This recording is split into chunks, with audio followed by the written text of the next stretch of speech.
All right, let's take a closer look now at some of the news stories as we make sense of it for you or provide perspective on them. Idahosa Osamhanze looking very African. He has a way of doing this every Friday. He just wants to make you know that don't be confused by the kind of crisp English that I speak. I am still an African, even though I wear suits most of the time. But today, you will know for sure that this is an African man, a proud one at that. Idahosa Osamhanze is the Director of Policy and Research, African Development Study Center. Good morning to you, sir.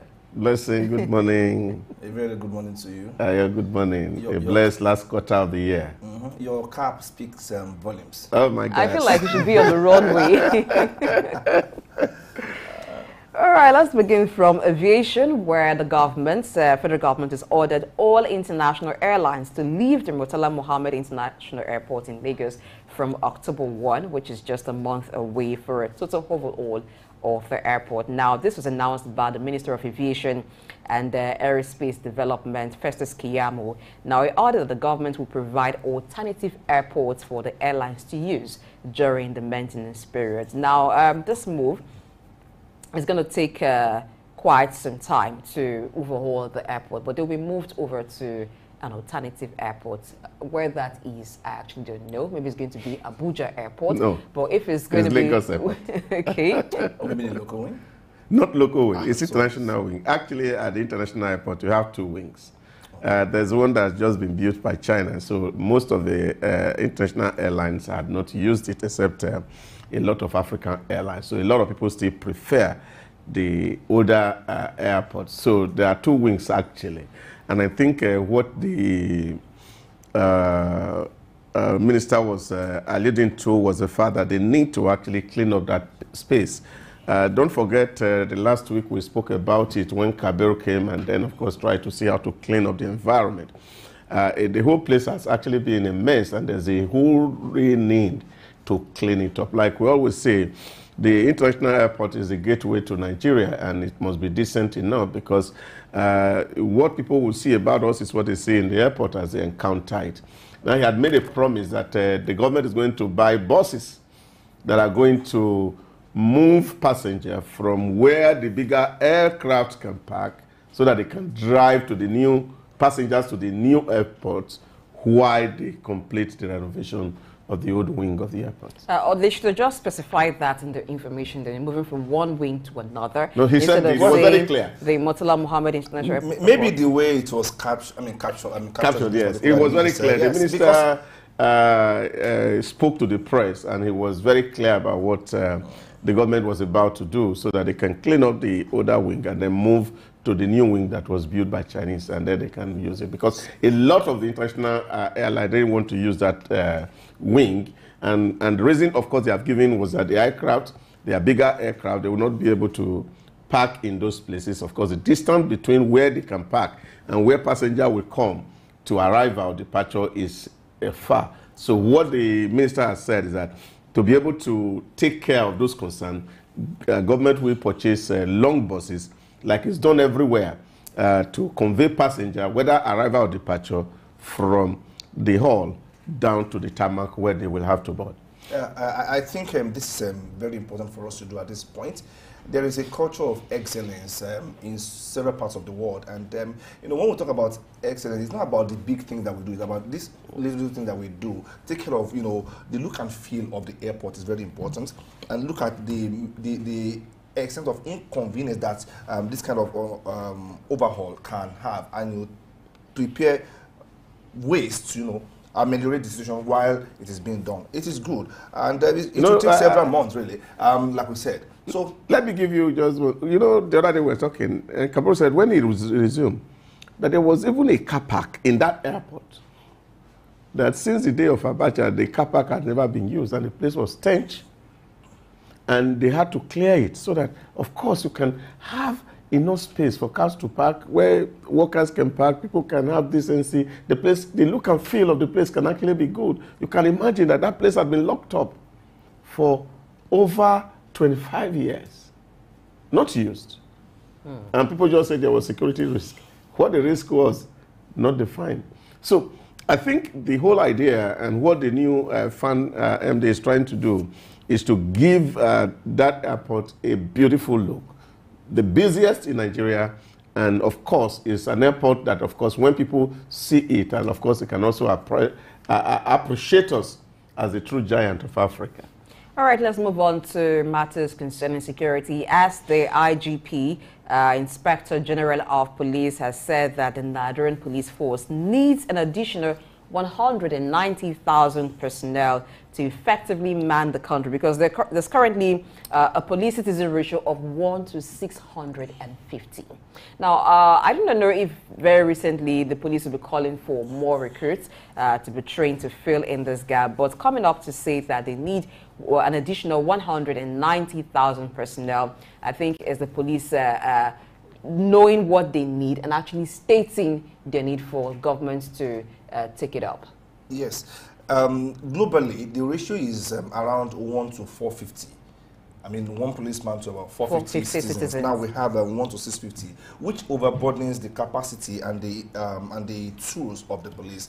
We talk about response, rates of police to crime alerts or to SOS messages. This is one of the factors. We are actually under police as a people, and if they are saying they need, over 190,000, 190,000 personnel to join them, yes, they just have to. People are looking for job, really. Make the police job, exciting, interesting. Create incentives for them, because we don't lack human capacity, so to speak. We have young. Let's not forget, we have a very young population, which should be one of our strengths. And if young people can, come into the police force, because it is attractive, not just for the pay. It's a service first to the nation, even before being a service to yourself. This will be, something that will make us proud as a people and keep us safe. Let's not forget that it is a collective effort talking about security. So they need 190,000, and this should, be taken seriously. Yeah, it's important to talk about adding numbers. My only worry is the fact that the ones that are there, the extent to which that they are sufficiently motivated to do the work is another ball game completely. And I think in an era where, of course, technology has actually become very, very important, even in terms of security, I think we should actually be looking at how to deploy enough technology in terms of crime fighting most of the time. Because we can't have policemen enough. We're about 200 million people as is being projected. So no matter the number you have, of course, you will still be under-policed. But I think what is important for security is that we must also be integrating, not just recruiting. Yes, recruiting is good, at least give people some job. But efficiency is the other thing. You see, because what that does is that if you have, for example, in this island here, they are well really mapped out, and of course, cameras everywhere that can monitor what people are doing. One man can actually see and be monitoring the CCTV or whatever it is from one screen, and then of course if there can raise an alert, and then people can respond. So and you this need is less what people, of manpower. Yeah, this is what people are doing, because even if you have 190 more policemen, they will be in the station. They can't see what is happening on the outside until somebody comes to report to them. So these are the real issues that we have to contend with. And I think the police authority also must be looking at how to deploy more secure technology to actually fighting crime than using manpower to do so. Okay, we talked about the coup in Gabon and the one in Niger yesterday. So in reaction to the recent coup in Gabon, Rwanda has retired 12 generals and others in the reshuffle of the military. And they are not the only ones who have done that. Cameroon has also made changes to its Ministry of Defense. So this reshuffle and changes in Ministry of Defense, in a bid to prevent coup from happening in other countries, will it work? Well, for Rwanda, if you've been following development in Rwanda, you will know that what is happening in Rwanda may not just likely be as a result of the Gabonese coup, because from time to time, the Rwanda government has always done this reshuffling. About 2 weeks ago, they also have some reshuffle. So they keep doing this reshuffle from time to time. And that's because the government of Rwanda is actually very conscious of how to deal with its environment so that they can maintain stability. Because one of the issues is that there are a whole lot of tension, especially from the outside, against Rwanda. There are a lot of opposition who are in the neighboring eastern country in Rwanda who are actually also wanting to take power, not even from the military. And so when you have such kind of a security threat, you know, as a leader, you have to be strategic enough to be able to see how to move people around so that you don't fall a prey. Because if you remember, Paul Kagame actually came from Uganda to take over government in Rwanda.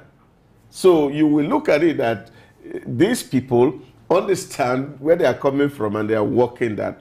But for Pobe, I can't say that, but I don't think changing a military officer, like we said yesterday, is enough for anybody to protect himself.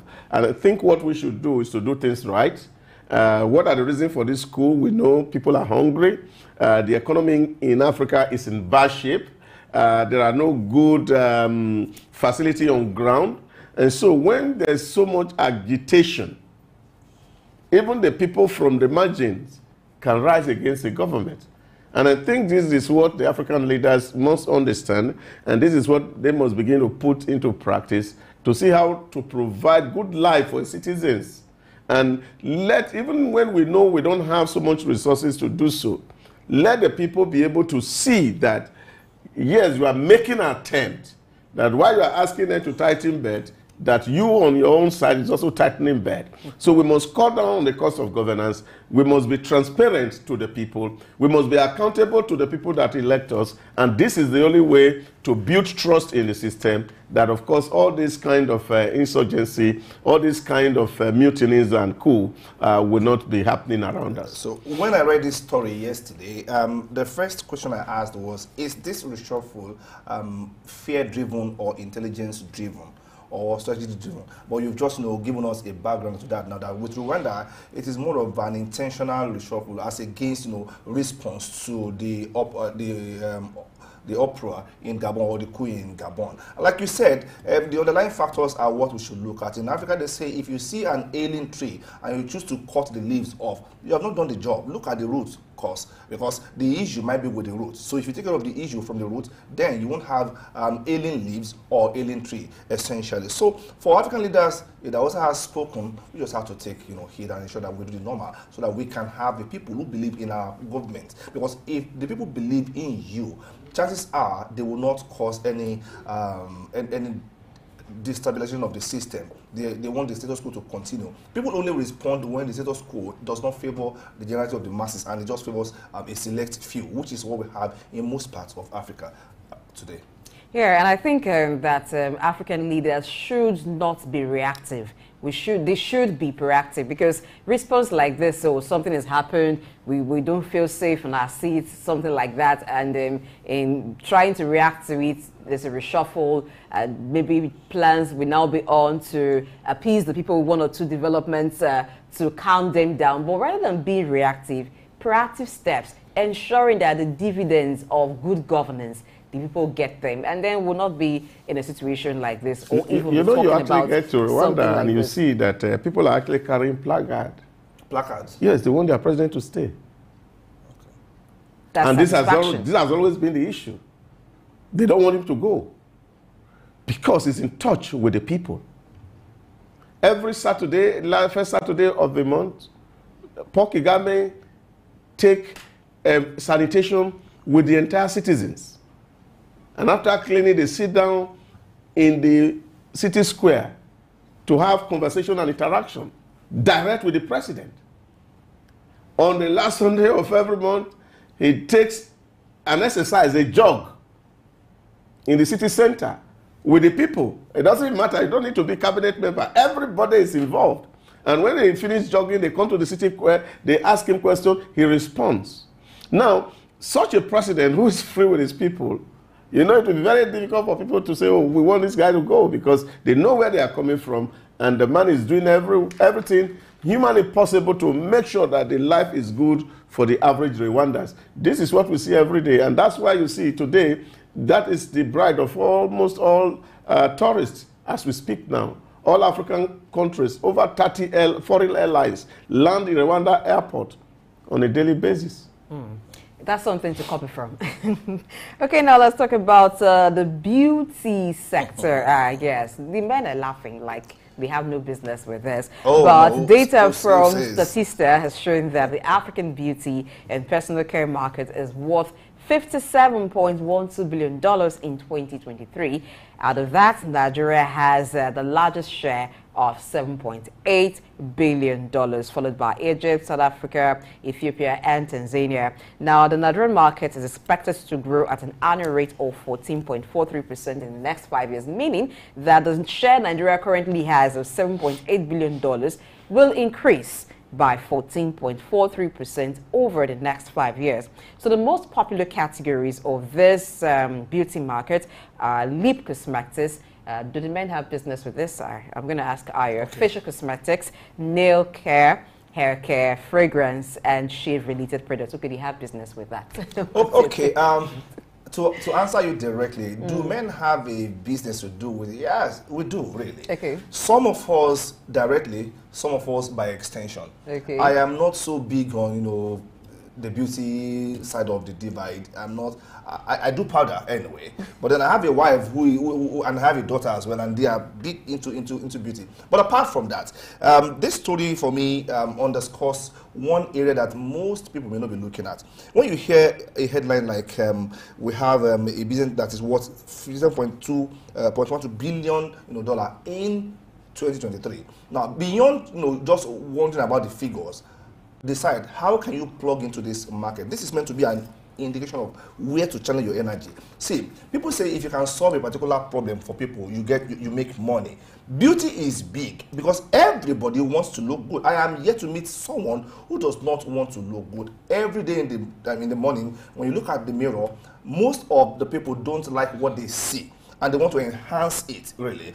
A touch of powder here, lip gloss here and there. And even before coming on set on a TV show, we have our makeup touches. So we are part of the market, essentially. So young people who are driven by entrepreneurship spirit, they should look at this. If we say this is the size of the market, where do you plug yourself into it? So you're not just a consumer of the products. Maybe you could be part of those who are making small amounts of money from it. That for me talking about being a consumer of the product, you know that most of these cosmetic products are imported. We do not have enough of Nigerians into the production of the cosmetic and makeup products. So that's where I think a lot of Nigerians should be looking at. Apart from a few who've been able to produce and have very, very good quality products in the market, the rest of them are majorly imported. Okay. What a market. Just look at Blessing and you will see the market. The market that our contribution to the complete total package is up to 1%. So it's a large market. Beauty is big business, like they say. And of course, there's so much that Africans are doing. And not just African alone. Of course, if it's the hair market alone, that's massive. And I think it's something that we need really to plug into and then continue to leverage and grow it. 14% growth rate is very encouraging, and which means there's so much prospect in that area. Young people should wake up, see where that opportunities are, take them, and then become very prosperous, as we say here.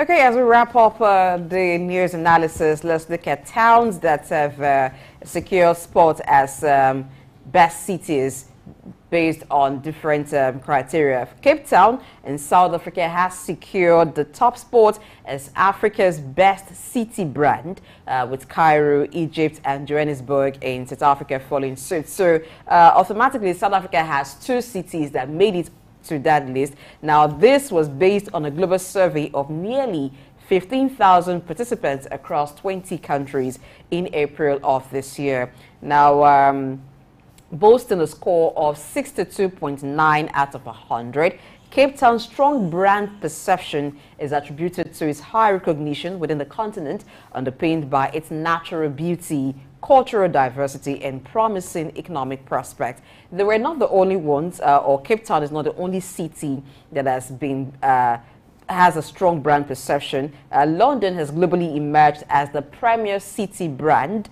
according to the Brand Finance City Index.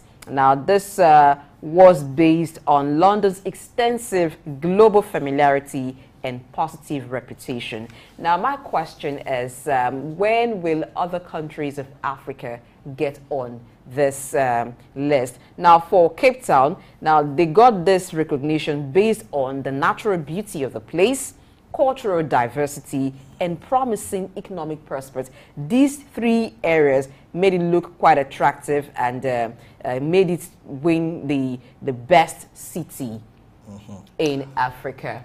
Okay, there's a particular phrase there that I want us to underline. They said it is based on strong brand perception. Yes. Now, branding is so much more about perception as it is of the real thing for it. There is no, I am not sure there is any country in Africa that doesn't have its own natural beauty, no matter how small, that doesn't have its own diversity, and that doesn't have potential for economic opportunities. But then, what are we doing to push the right brand across? Earlier on in Idahosa, when we were talking about the the overhaul of the international airport in Lagos here, we spoke about the look and feel. He said that it's a gateway to Nigeria, and people must feel right when they land here. You can imagine a foreigner coming to us, maybe having a stopover, for instance, between one flight and the next, and he gets to see that particular car park that has not been used for 25 years, and he's like, what is this? International airport. Now, if we take care of all these little details about our country, Nigeria has beauty, a lot of natural places that we can go to. What has happened to our tourist centers in Nigeria? What have we done to them? But then, the elements that will form part of the perception that can put us on this particular list are security. How secure do you feel when you enter Nigeria here? When you go to some hoods in Lagos or what have you, how do you feel? Do you feel safe? Then what about the attitude of the people towards you? All these little details are what form part of the perception. It is perception and nothing more than that. We have to be intentional. What is branding? It is just a way of forcing an impression on people that this is who I am, and that's why when during the era of Okonjo-Iweala of Blessed Memory, when there was this campaign of great nation, good people. Nation, people just said, "Oh, Professor that was Dora Akwili, sorry, I beg your pardon, Akwili."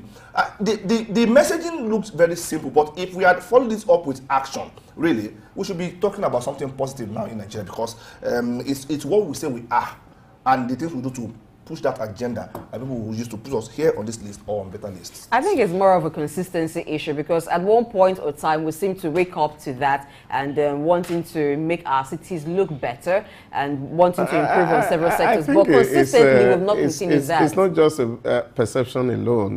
There's also some measure of actuality in it. Because if you travel and you go to major cities in the world, you see how cities should look like. And if you look at our environment, take for example, planning is poor.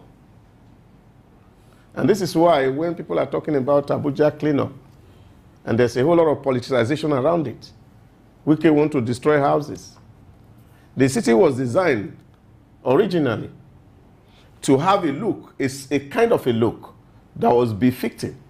But now we have bastardized it. Now when you come to the city of Lagos, for example, you see slums everywhere in the heart of the city. And you can't find this anywhere in any modern city. So it's much more than perception. Even as Nigerians, as we travel and you land in other people's airport, the first thing you say is a sigh of relief. When you are coming back, you will be panting. These are issues, and these are the things that are creating the impressions. So we need to do things well. And our people need to be law-abiding. You see, there's a way we try to moralize and play on the emotions of the people. Oh, these people are just looking for what to eat. The fact that you are looking for what to eat does not make you to become a lawbreaker. There are street trading, for example, in Paris. But it's well organized. Come and look at the way we trade in the street in Lagos, for example. It's an eyesore. This is what people are looking at. And when you look at the environment, you will be able to say how clean it is. Because the dirtiness of our operations here take away the natural beauty. You're right. So this is the real issue, and our people must also understand that we are also decent people. Let's do things decently. And this is what, for me, is what is here. We need a government with sufficient will to enforce that people live decently and abide by extant laws and regulations that govern city planning. And we need it to be a continuous thing, not a one-off thing or something that ends with the tenure of one government. But successively, we should continue to have that happen.